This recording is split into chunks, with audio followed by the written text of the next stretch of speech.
Hi everyone, this is Brett Hancock. This is a video I'm going to do here where basically I'm going to share things I've researched that really strengthen my faith in what the Bible says, pointing to all its claims, that God, an intelligent designer with massive intelligence, created all things, and that, the claims of the Bible is that, he begat a son and that they made all things together, and eventually that son, would come to earth as a human being, the very creature that he created, that the scriptures say in Genesis chapter 1, that he made in his image, and so to save him from apostate angels. Now that may sound kind of crazy to some people, because maybe some people are actually entertaining the idea, say, okay, let's look at this fool, this Christian, whatever, let's see what he says, whatever.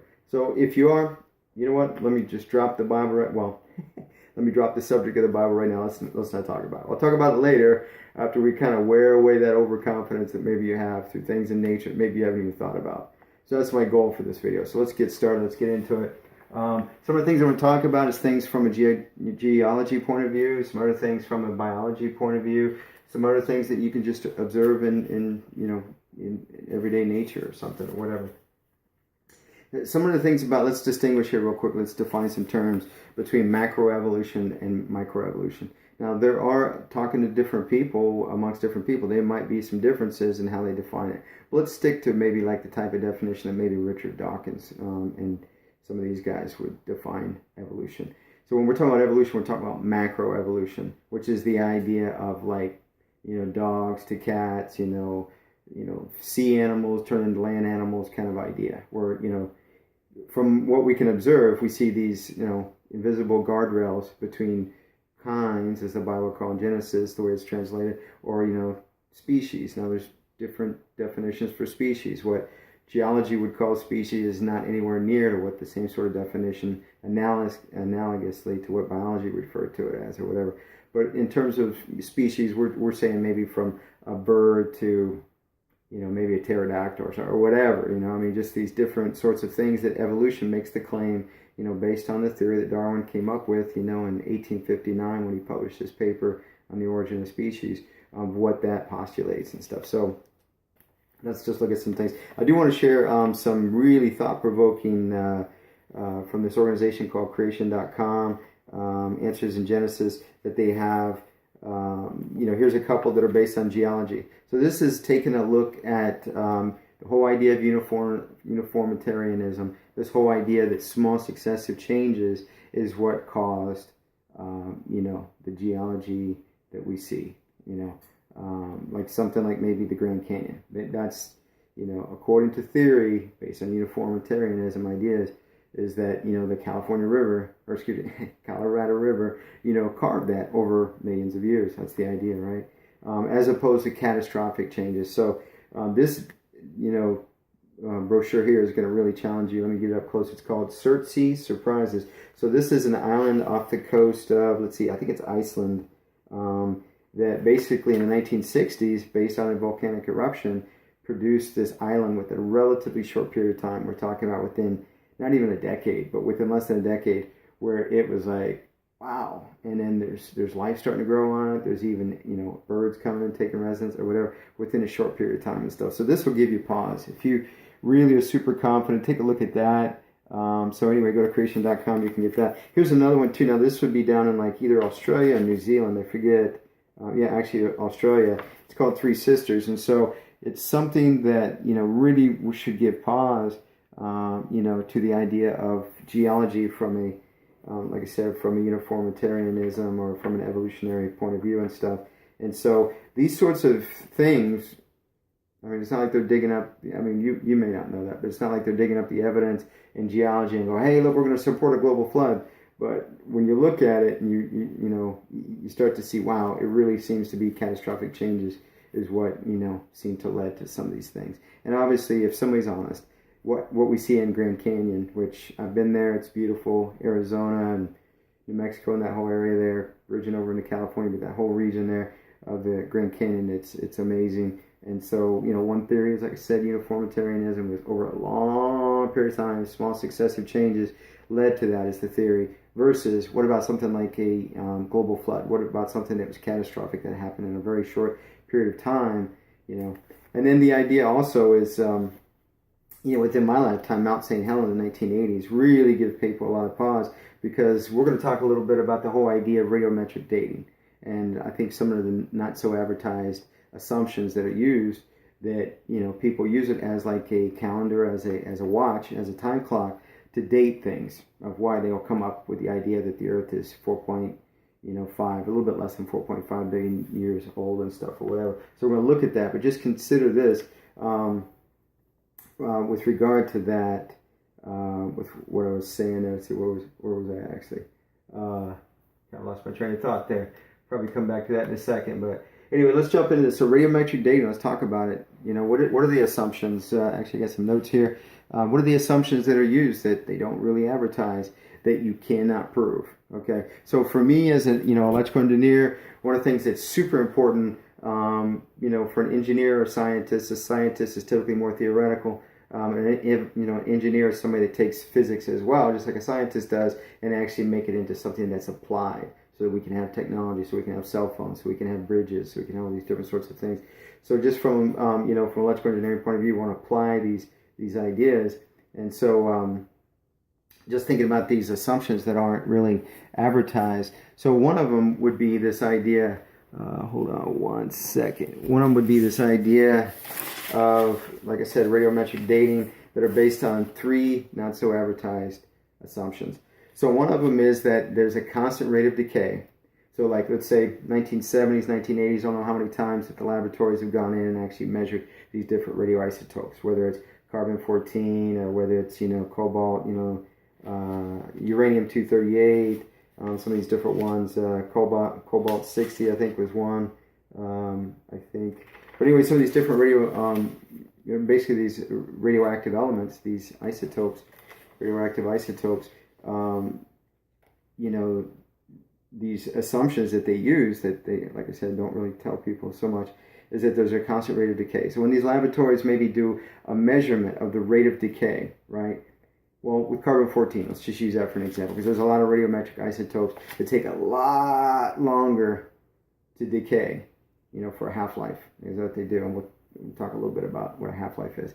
But they take a lot longer. But let's just say carbon-14. That's something that's used, applied to organic, living things, organic samples that are collected, whether it's a bone or, even in forensic science, they take a hair follicle at a crime scene or whatever, and that kind of idea.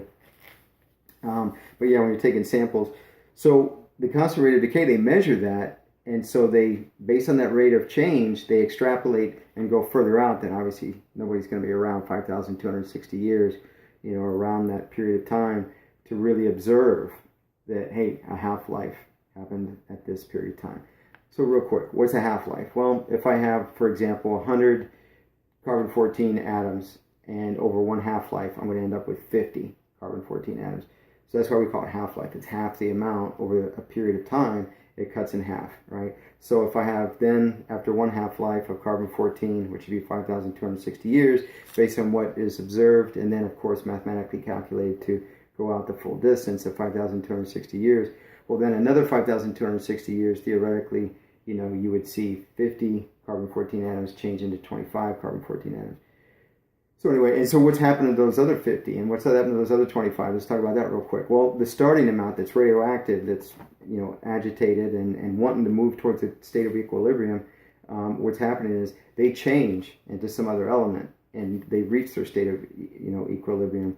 And so it's kind of like if you have a married couple and they break into a fight. Well, the desire is at some point with that agitation to settle down, and they end up to a state of peace. That's kind of analogous to what we're talking about. So anyway, so that starting amount of the radioactive element is called the parent, and then the resulting amount that over this period of this half-life, again, we start with 100 carbon-14 atoms, we end up with 50 carbon-14 atoms, but we got 50 transformed into nitrogen-14 atoms. Now nitrogen, on the periodic table, the atomic mass is 7, and so, they double the number. I forget how all that works, but nitrogen-14 is just a plain vanilla radioactive, just element. It's, at a state of equilibrium or whatever. So the carbon-14 is transforming into nitrogen-14. So that continues over each half-life. So as it continues to diminish, let's say from 100 to 50 to 25, and then 12 and a half, and then 6.25, yeah, 6.25, and it just continues down that road, 5,260 to 5,260. When it goes to a point of about 70 to 90,000 years, the amount that it diminishes to is undetectable by the current equipment that we have, right? So carbon-14 is really only good if you have carbon-14 in the element, which organic materials do. Maybe not necessarily for geology for a rock or something, but you would use that maybe for like a bone or whatever, like I said. And so, like they do with dinosaurs and stuff.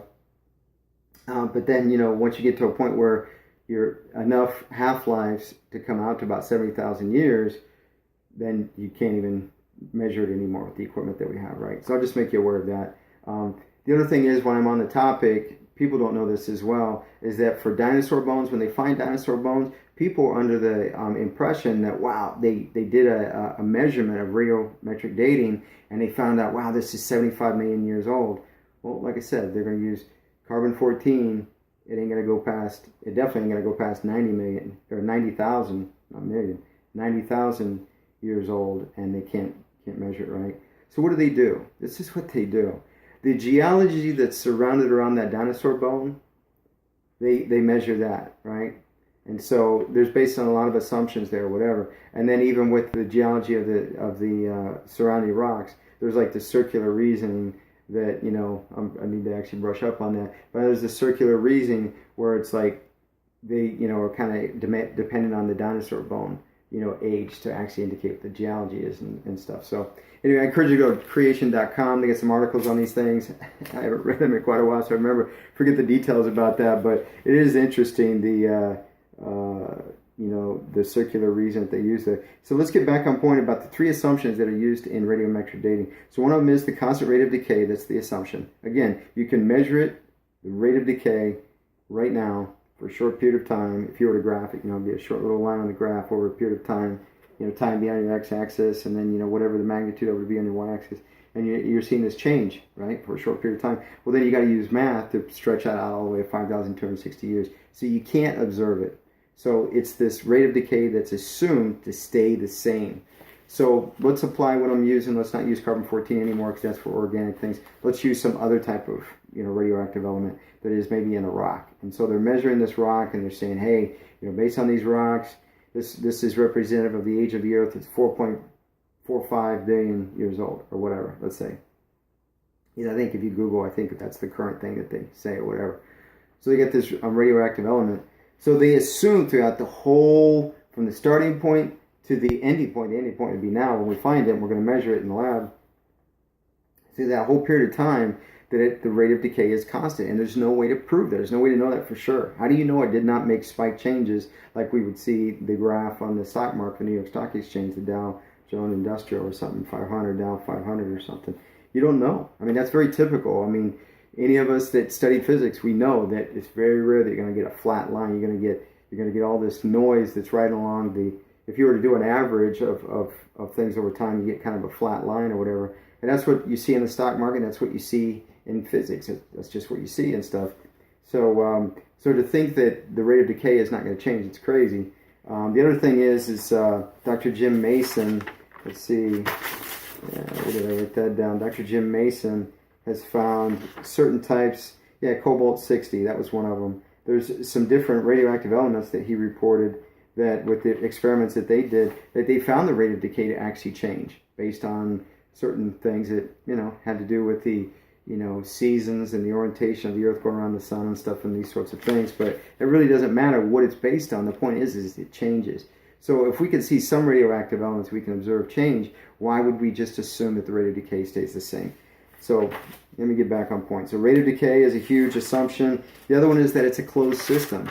What does that mean? Again, the radioactive part, again, going back to our example of 100 carbon-14 atoms, after a half-life, 5,260 years, after that half-life, which that's the half-life of carbon-14, like I said, those 100 parent radioactive elements, or radioactive atoms, now become 50 of that, which we call the parent, and then the child would be what it's decayed into. So now we got 50 of the, equilibrium nitrogen 14 atoms, right? So in a closed system, and that's the assumption, I underscore the word assumption. In a closed system, we assume that there's no import and there's no export. There's no parent that's exiting during that whole period of time. So obviously, the longer the period of time that you're dealing with, we're using, carbon-14, we're using organic things, which is over a relatively speaking period of time, short period of time compared to geology. Geology, we're talking millions of years, whatever is the assumption. They use much slower decaying radio, isotopes and stuff. So it'd be, over the longer the period of time was my point. The longer the period of time, the less the probability that the rate of decay was going to stay the same, right? I mean, I'm sure you would agree with that, right? And even so, you can't verify it. This is the point. You can't verify it's an assumption, right? So in the closed system, that there's no exiting or entering parent, which is the radioactive element, in the sample. Let's say it's a rock, right? And they got it in the lab or whatever. That's the assumption during that whole period of, let's say, 75 million years of the geology that surrounded the dinosaur bones, because they're using the surrounding geology to measure, to come up with the age for the dinosaur bone or whatever. And so they're assuming that there was no exiting or entering whatever they're using. Let's say they're using cobalt-60, whatever, or uranium-238. Let's say that, whatever, and that changes into lead-206. But let's just assume that we're using one of those, right? So that there's no exiting or entering additional radioactive uranium atoms into the sample, which is the rock.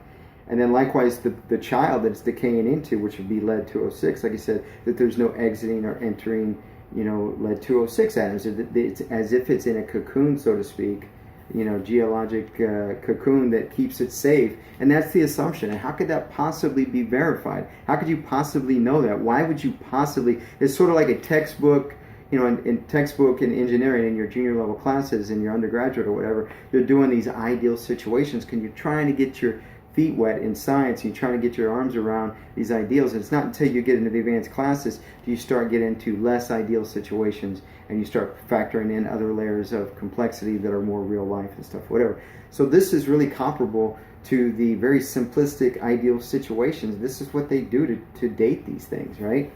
So closed system is the assumption, constant rate of decay. Both of these you can't verify. The last one is the unknown starting amount of the parent and child elements. So going all the way back to the beginning of that time, let's say 75 million years ago or whatever is the assumption of how long this is. The assumption is that, how can we find out what the starting amount of the child, how can we find out what the starting amount of the parent was? So when over the period of time of the decay to the change, the transformation of the radioactive element into something that's starting to become increasingly stable, increasingly less radioactive, that now you can measure the ending amount of the parent-child. You can measure that. So that's known. That's not an assumption. But what you do is because you're assuming the constant rate of decay, you actually use mathematically an assumption to go back to calculate what the starting amount of parent-child is. And this is what they do. And people don't even know this. So all these dates that they use based on radiometric dating is completely unreliable.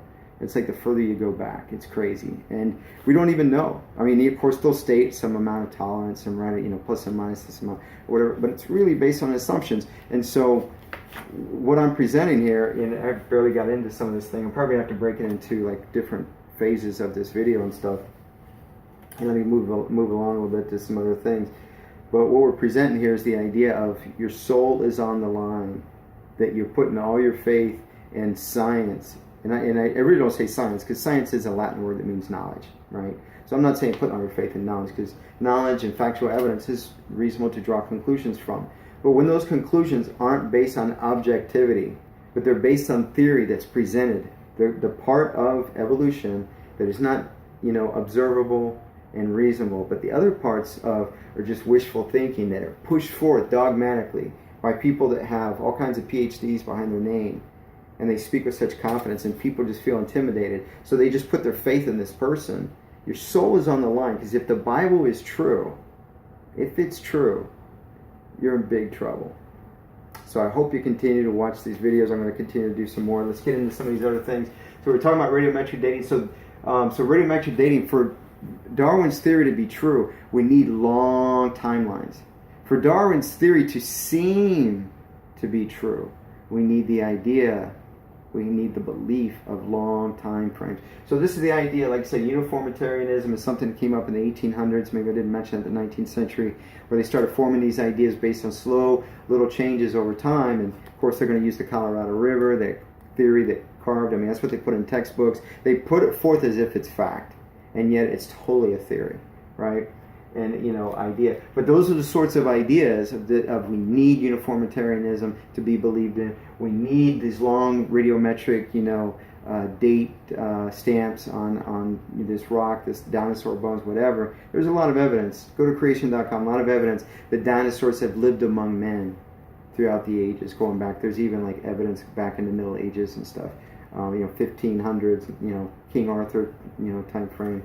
King Henry VIII kind of time frame, kind of period, Middle Ages, Anyway, check that out. Check some of those things out. And not to mention dinosaur bones being found, I think of Tyrannosaurus Rex that was found that actually had stretchy material in the bone.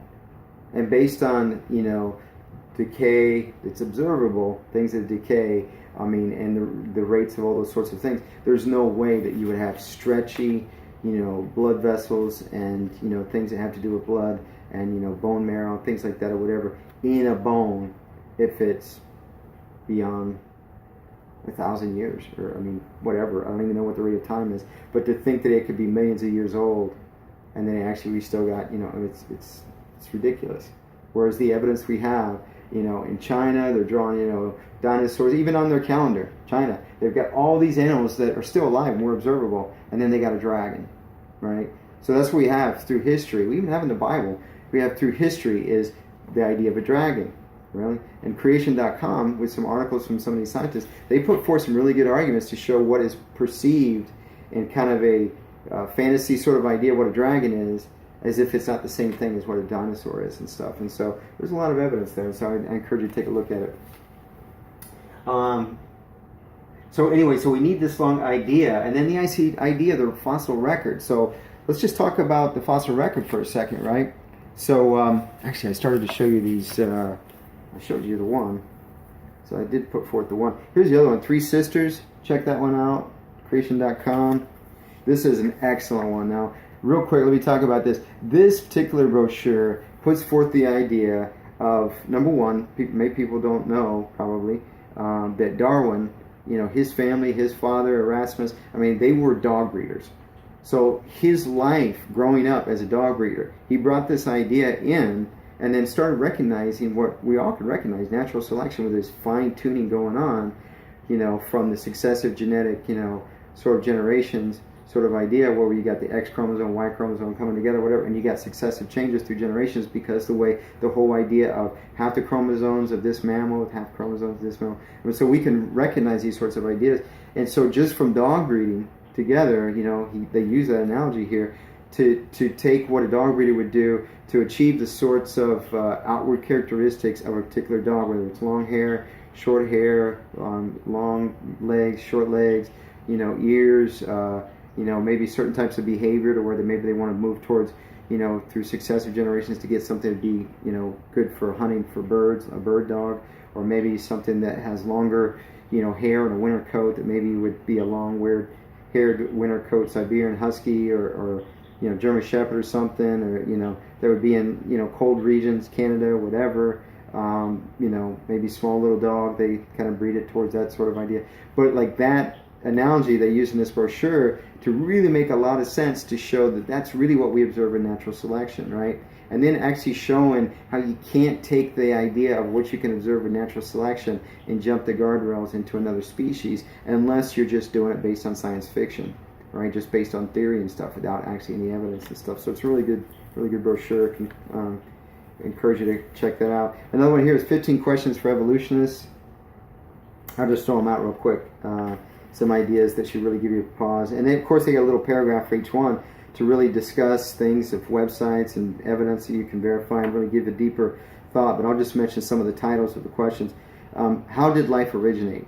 Right, and then it mentions, I think it mentions that Darwin didn't even address this issue in his paper. He talked about once things were put in motion. Actually, I guess they don't, but anyway, number 2, how did the DNA code originate? How did the DNA code originate? I mean, where did the information come from, the DNA?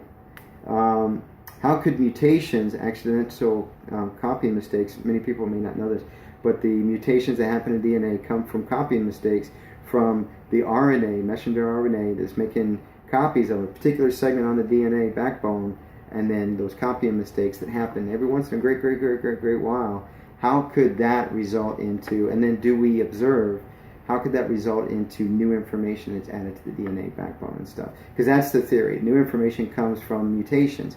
Well, the idea is if you don't yet have DNA to get mutations, to make copying mistakes, how could that possibly in the beginning be the origination of the DNA information in the first place? You got to have information before you can have copying mistakes and stuff. So continue on. Why is natural selection a principle recognized by creationists? Creationists, I mean, I believe in natural selection. Huge difference between that and macroevolution.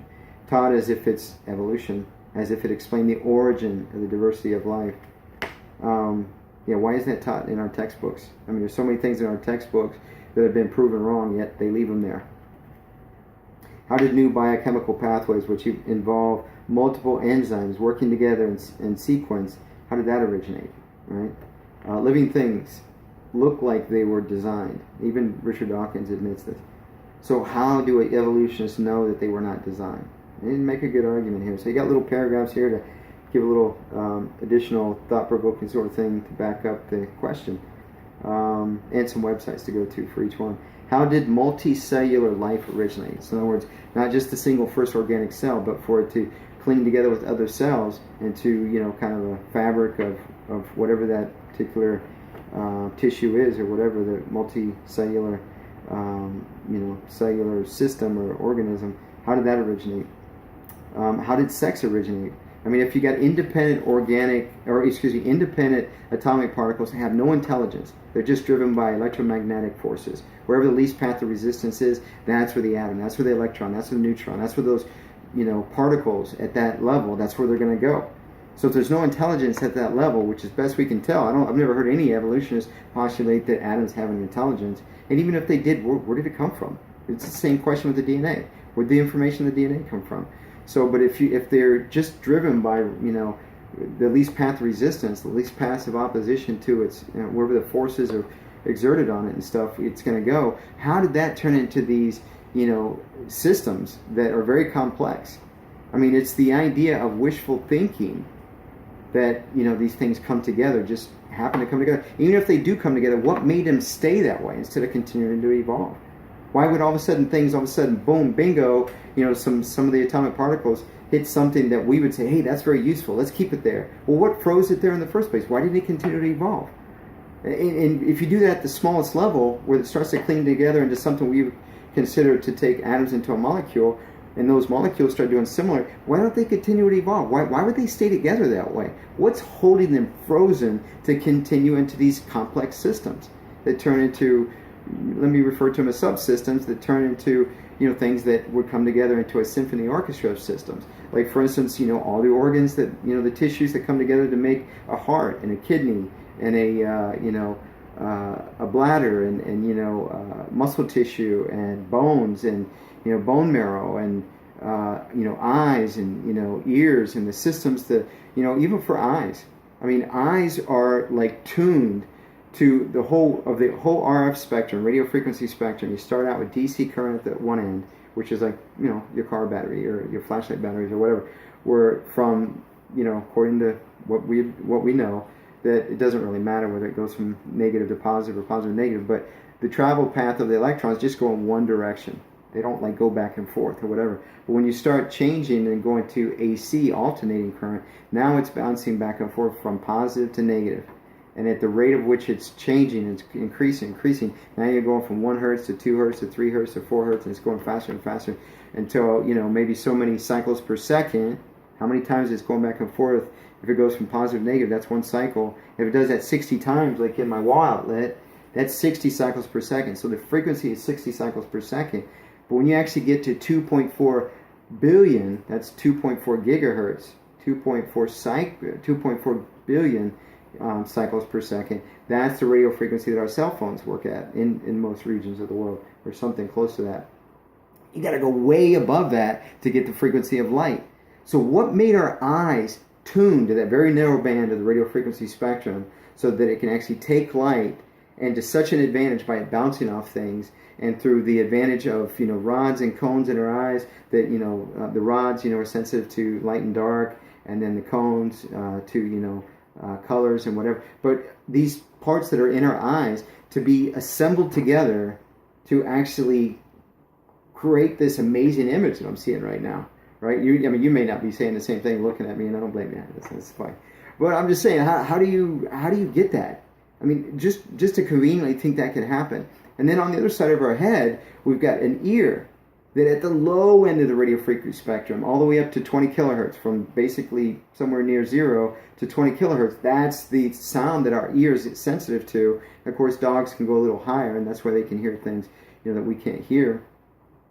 But I mean, for it to be tuned to this region of these radio waves, or these, not radio waves, well, it is RF, it's the radio frequency spectrum. At this very low level, we call it audio waves or whatever, because it's the audio band. It's this region that is audio band. So it's tuned to those sound waves, right? And then you got the assemblage of bones and things put together in such a way to where the hammer, the anvil, if you remember that in grade school, we were talking about how from the frequency of the sound that's modulating against those bones to actually undo what was done in the beginning. So my vocal cords, one source of sound that would modulate the air and create these waves that would then be heard by somebody's ear, my ear, whatever. And now the bones is going to do the reverse direction. This is comparable to a microphone and a speaker. A speaker would be, comparable to an ear, where the sound is going to go in and it's going to turn into electrical current. That's exactly what happens in our ear, and it tends to electrical current goes to our brain. Okay, and then the sound waves that come out of my voice would be comparable to a speaker. And those two are mated together. There's a lot of these matings together of pairs of things in nature, whether it's light and dark, different sorts of things, whether it's peace and not peace, like, chaos or whatever. I mean, there's just so many things in nature that are paired together, male and female. I mean, so many things. This would seem to point to design. So now that I'm on the idea of pairs, let's continue with that idea, because the idea in evolution is that everything is random. Right? It's arbitrary, and if you know anything about statistics, and you know how randomness shows up with just random numbers, right? Before I say what I'm going to say, let me say this. Are you familiar with SETI? That's the, is it system? Well, anyway, that's what's the S stand for. But anyway, of extraterrestrial intelligence. So it's the maybe Society of Extraterrestrial. So it was something that was started in the 1960s. A bunch of scientists got, Congress to fund it or whatever. So it was funded by the government until the 1980s. And they were scanning the airwaves, for, basically looking for signals that they would expect to see some sort of intelligence through mathematical patterns expected from the signals that are interpreted. So if you know anything about a telegraph, very early communications that evolved eventually into telecommunications, to where we have telephones and stuff. But it was basically just tapping on a telegraph, and it was sent over a wire. And this is in the United States. They're using it for the building of the railroad systems out west and everything. And so basically the telegraph is sending the signal, rat tat tat tat. It's using magnetics to basically send on the far end to have a response very similar to how a speaker works. A speaker works with a magnet, and basically by the modulation and agitation of these particles or whatever, it's making the speaker through a magnet to modulate, to basically reproduce in the reverse direction, to modulate the air and create, sound waves or whatever of what originated in the microphone and stuff. So similarly here, the telegraph is doing that, and on the far end, it's in the reverse. It's like encoding and decoding sort of idea.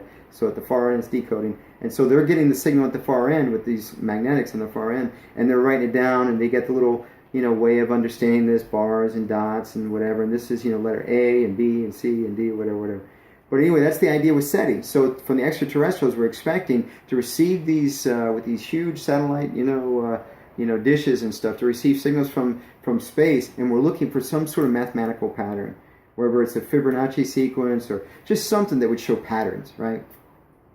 And that, the theory is if we found that, they would get up on, probably the president would give a presidential address. I mean, they would probably cut in every program that's on TV and announce, we found proof for, extra intelligence, for ET, for, alien life and stuff or whatever. So that, that's the idea. But we find that, as Discovery Institute, Dr. Stephen Meyer argues, that's how, the materialistic idea, and the scientists that are just demanding that there's a materialistic, non-directed, no intelligence involved, no intelligent design involved explanation for the origin of all things. That's what they're demanding. They're not willing to look at, well, where's the evidence point, right? So, but that's what they're looking at. So with that whole consortium of different organizations that, different disciplines and stuff or whatever. So here's the cosmology element that is involved with the SETI that is basically looking for these signals. So they would say, hey, that is proof that there's alien life. And then of course there's the whole idea, if you've ever heard the theory of panspermia, would say that alien life is actually seeded life here on the planet, and that's the explanation for life and stuff or whatever. So that's one idea. But anyway, let's get back on point. So if there's a pattern, a mathematical pattern, materialistic ideas, materialistic scientists out there, materialistic explanation for life and stuff, those type of scientists would say, wow, there you go, there's alien life. But why are they having a double standard? Because when we look at it, it's as plain as the nose on my face. I mean, let's examine this, and I really mean that literally. Notice how I have two nostrils, symmetrically balanced. I have two eyes. They're not randomly placed, symmetrically balanced. You start seeing a pattern of twos, right? And it happens to all of us, right? There's two arms, symmetrically balanced. They're the same length, same clothes. They're same. There's not like you walk around like I mean, some people. I mean, there can be an anomaly there or whatever. But on the whole, man is designed where there's two arms, two legs. There's two nostrils, two eyes, two eyebrows, two ears. Again, sophisticated sensors that are tuned to audio sounds, to audio RF spectrum.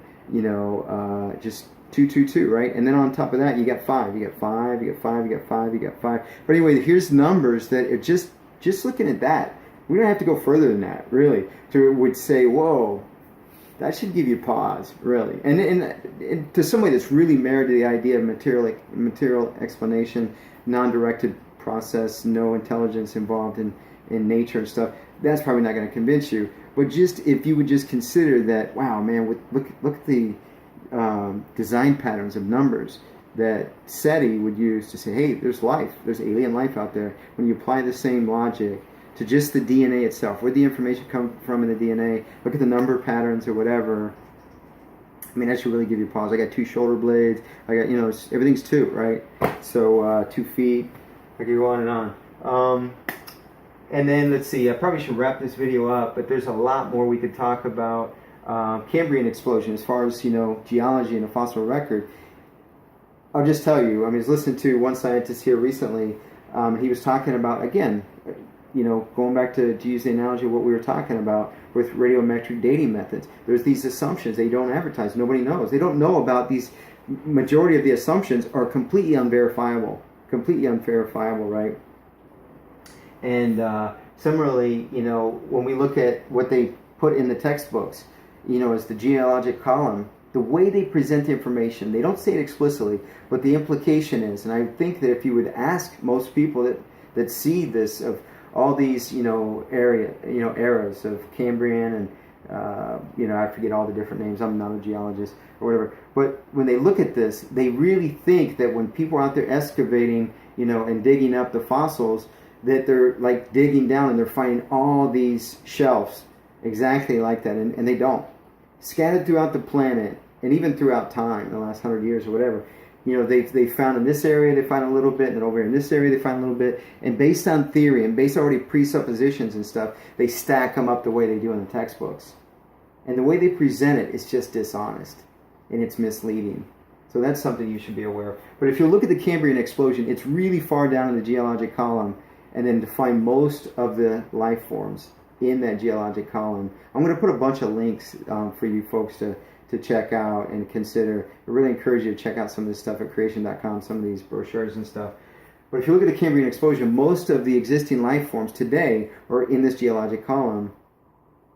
And it, happened, relatively speaking, based on how they use these dating methods and stuff, that this is really a very shallow, very, based on uniformitarianism ideas of, relatively speaking to the whole shelf, very narrow, shallow shelf of where we're finding all these organisms. And it really gives pause to, evolutionary geologists to say, whoa, and of course they'll have explanation. They're always going to have some explanation for it or whatever. But if to be honest, that should really give them pause.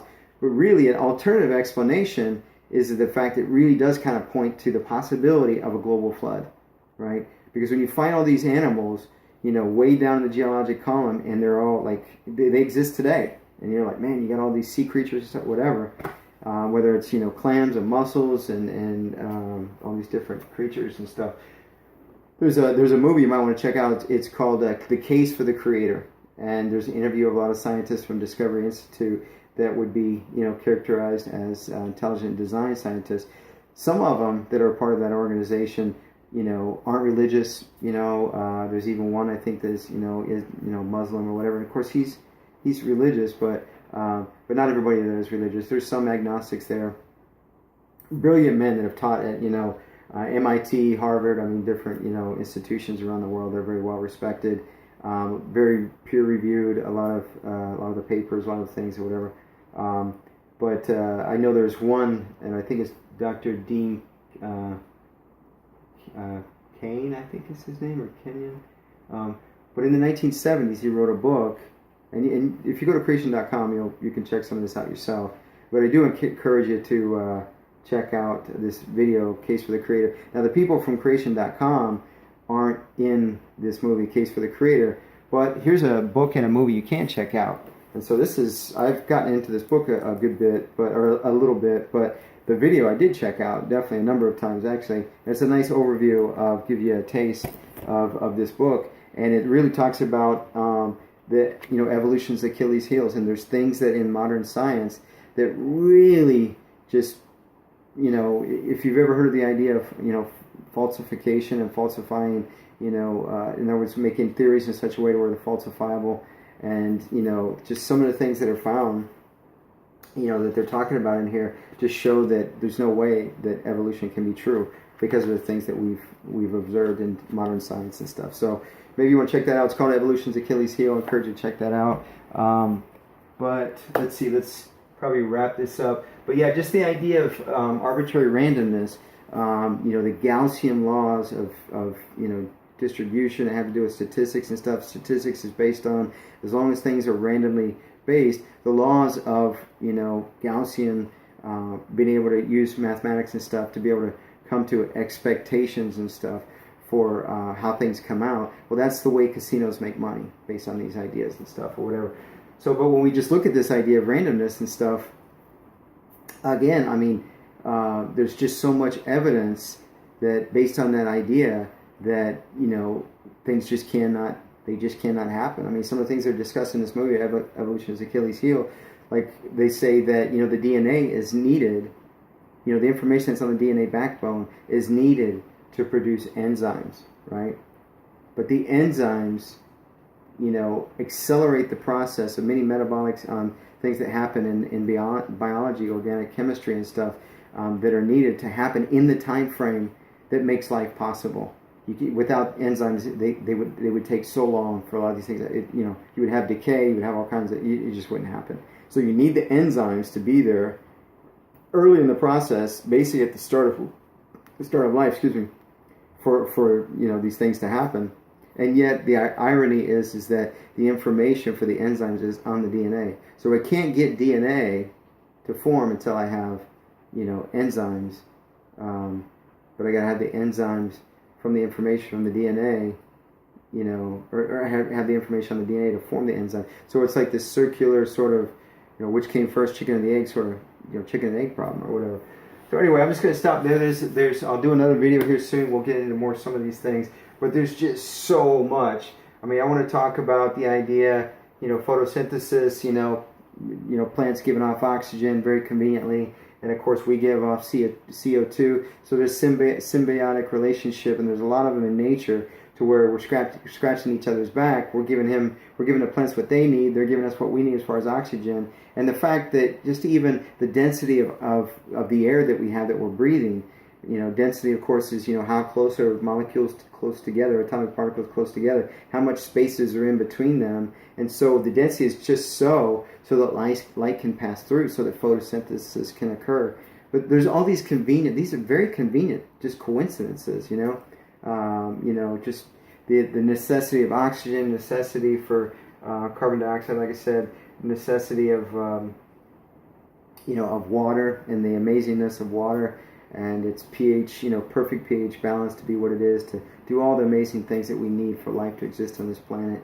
Just so many things. So anyway, I'm just going to stop there. We'll get into some more videos pretty soon. All right, God bless.